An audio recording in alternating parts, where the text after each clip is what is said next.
foggy.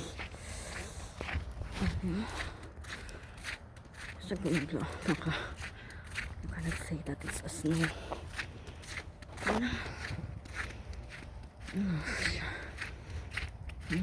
Maulan, maambon. Ganun kasi wala namang snow. Hindi na nag-snow. Ganun na pa itong snow na to. Parang yung komentihan bakit itong weather or may something ba na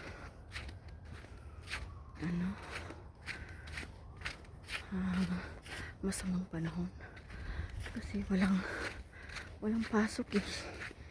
Yung pinapasok yung mga school, walang close ang school kasi bad weather daw, masama ang panahon.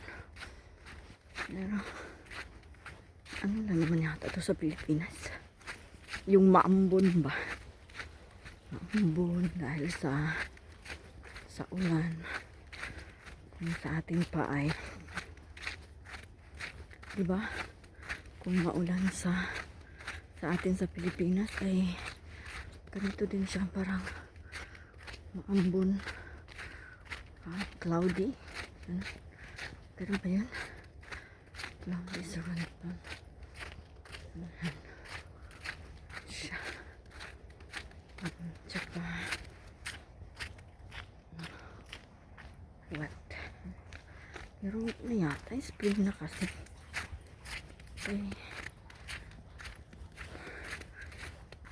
Kasi pag spring na yung maulan-ulan. Maulan-ulan siya para yung mga puno.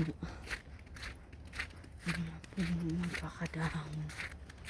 Pero ito hindi naman diretso yung ulan dito. Yung hindi ko maintindihan. Bakit ang ulan dito ang hina? Parang ano lang, patak-patak. Diyos ko. Sige na. Bye.